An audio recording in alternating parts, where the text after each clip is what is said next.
과거 옛날 어른들은 가끔 아이고 내 팔자야 하고 들어보셨을 겁니다. 무심코 한 말이 거기에 자신의 과거 전생 삶의 인생이 들어있음을 스스로 고백하는 것입니다. 밭에서 힘들게 일하다가도 내 팔자야 의식적으로 스스로 고백합니다. 그것은 내 영혼이 알려주며 자신도 모르게 입 밖으로 나오게 됩니다. 대한민국 사람은 옛날부터 나뭇잎에도 신이 날린다고 했는데 그만큼 신의 천국입니다. 지구에서 종교가 가장 많은 나라입니다. 등록된 자료에만 500여 개의 종파라 합니다. 다른 나라는 종교가 몇 개 되지 않은데 왜 이렇게 종교가 많이 생겨났을까요? 지구에서 인간이 처음 인류 문명 발생지가 대한민국입니다. 성경에 보면 아담과 이브 이야기가 있는데 6만 년 전 전라도 무등산에서 시작됩니다. 물론 이전에도 인간이 있었습니다. 성경은 어느 시점에 택하여 말합니다. 대한민국에서 인류 문명은 펼쳐나가게 됩니다. 그래서 천성 민족 장자 자손 단의 자손이라 했습니다. 이 땅에 신들이 많이 나타나는 것도 인간 문명의 시작과 신들의 시작이 함께 작용하기 때문입니다. 수많은 신들이 대한민국에서 서로 경쟁하듯 합니다. 그래서 많은 신들과 우리는 함께 합니다. 나이 3세가 되면 서서히 성장하면서 새 영혼에서 열 영혼까지 신들이 우리와 함께 한다고 합니다. 자신의 질량에 따라 수시로 신은 바뀝니다. 예를 들어 술을 좋아하면 술신이 따라붙고 노래를 좋아하면 노래신이 선한 일을 하면 선한 신이 함께 합니다. 신은 인간의 개념에 따라 선과 악을 구분 없습니다.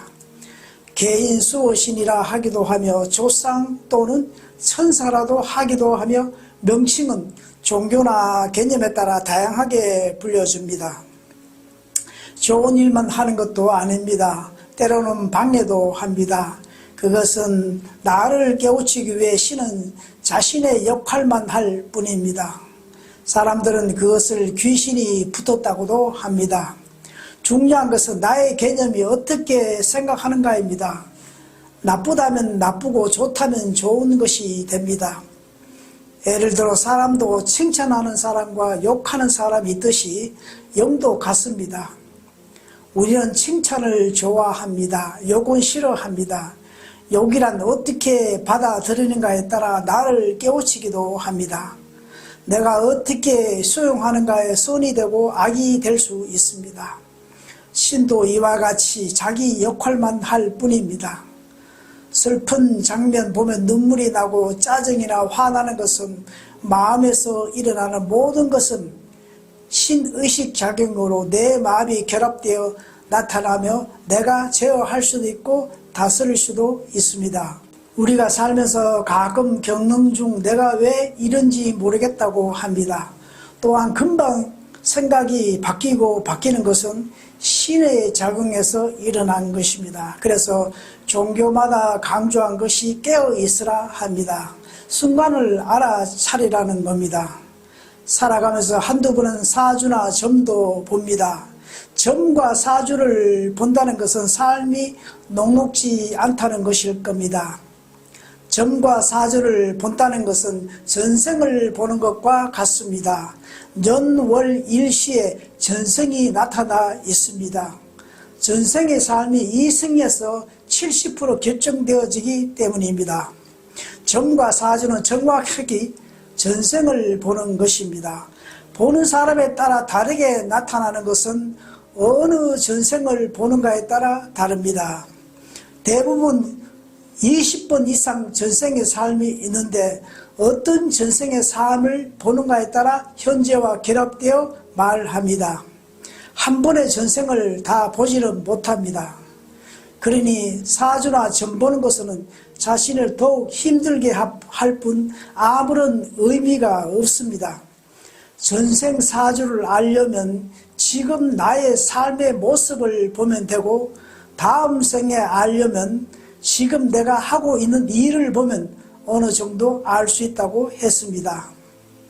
인과의 법칙에 따라 그저 자신에게 주어진 삶을 감사와 함께 생활하다 보면 악업의 인연도 피해갑니다.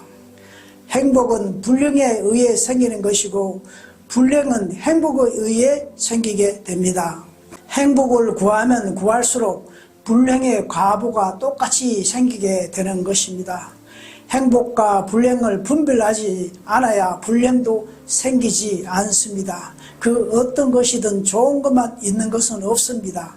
밤이 있으면 낮이 있듯이 늘 우주는 음양의 이치로 함께합니다. 인간의 개념으로 모든 것을 판가름합니다. 살다 보면 고난은 어쩌면 당연할지 모릅니다. 늘 우리는 좋은 것만 바라기 때문에 고난이 오면 빠져나오기에 힘듭니다. 가령 죽음은 최고의 축복입니다. 죽지 않고 영원히 산다면 그것이 최고의 고통이며 지옥이 될 것입니다. 생각이 많으면 나에게 많은 신이 있다는 것으로 평소 감정을 알아차리는 습관을 길러 신에게 당하지 않기를 바랍니다. 감사합니다, 덕분입니다, 미안합니다, 이것을 자주 반복하게 되면 나에게 나쁜 신은 떠나고 좋은 신만 남는다고 합니다. 그래서 끝없이 감사와 덕분과 고마움을 말해야 할 것입니다. 감사합니다, 덕분입니다. 우리 모두 희망입니다.